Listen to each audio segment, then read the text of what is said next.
Hey everyone, a cook named Matt here. I cook, and I am challenging Ryan to make a dessert with Chile Guajillo. It's a really nice sweet heat chile, and I think this would go very well with the dessert. So let's see what you can make with it, Ryan. Welcome back to Key Ingredient. My next iconic ingredient brings the heat, the drama, and just enough attitude to keep things interesting. Smoky, sultry, and totally underappreciated. This month's key ingredient is...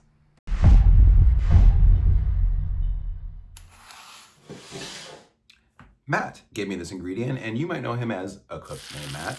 I'm excited about this because I love chilies, I love spicy food, I love heat, I love all of it.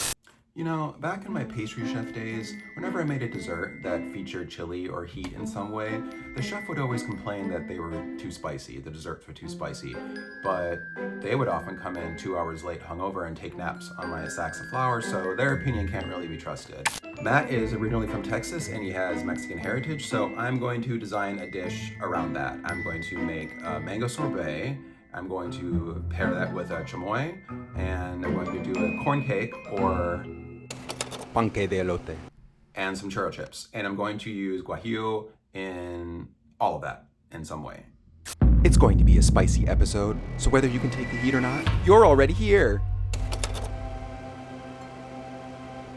Me. So if you like these videos, be sure to like and subscribe to both my YouTube channel and my Substack. And watch these videos obsessively on repeat, like I've been doing with my favorite films for the last 20 years. And if you really love me, buy my books and support everything indie.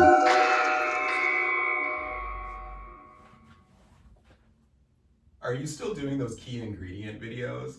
They're not even good.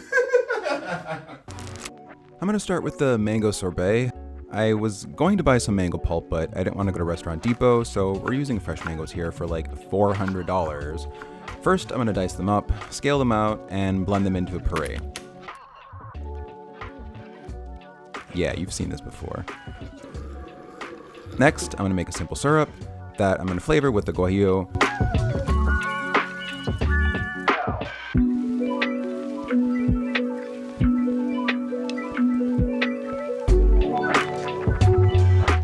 Then I'm gonna juice up some fresh limes and add that into the base just for a little bit of depth to the mango sorbet.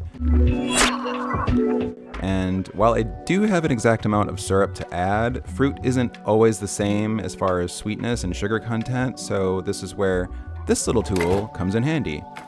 This is a refractometer. It measures sugar content in a scale called bricks. Just add a drop of your base, close the lid, and look through the eyepiece. Depending on the sorbet, I like to aim on around 26 to 29 bricks.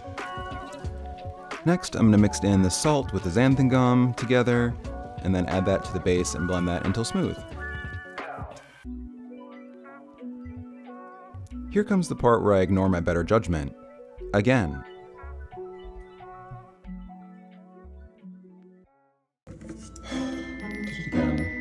Ugh. Okay, you know what? This is stupid.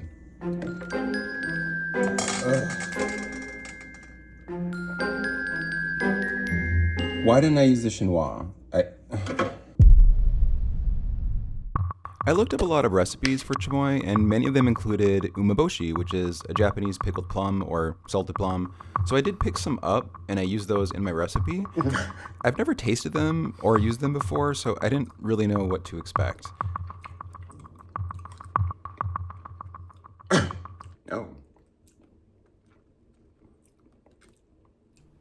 The chamoy is really simple. I'm gonna add all my peppers, my apricots, prunes, umeboshi, hibiscus, water, and sugar, and just bring that to a boil and let that cook for a bit.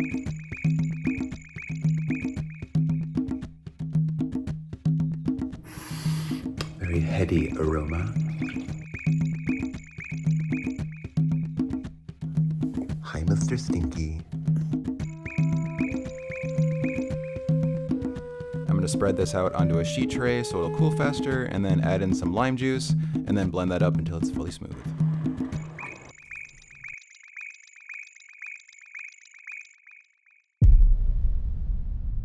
I'm really impatient, so I often start before I know what ingredients I have.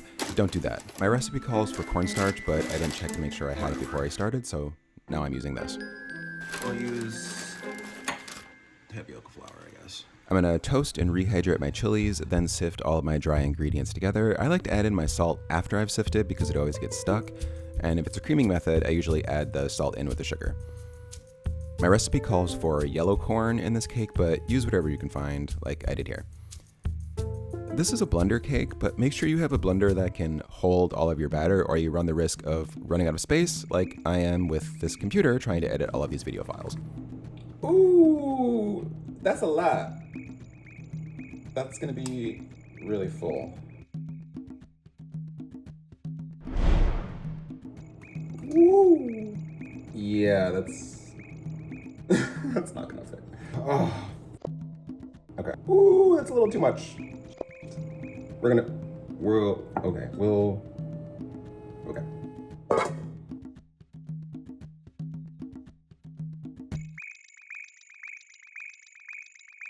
I saved a little bit of the batter to make the churro chips, which I'll sprinkle with some sugar, cinnamon, guajillo powder, and I'm gonna spread that out really thin and bake them on a silpat until they're crisp.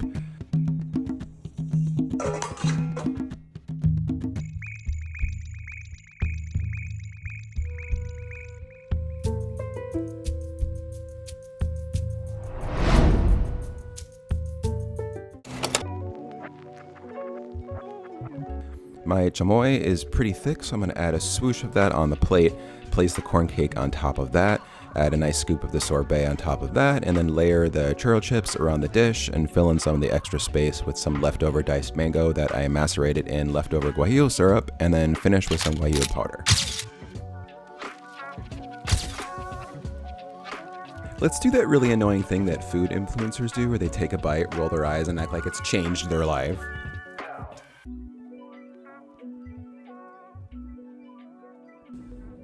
It actually is that good though.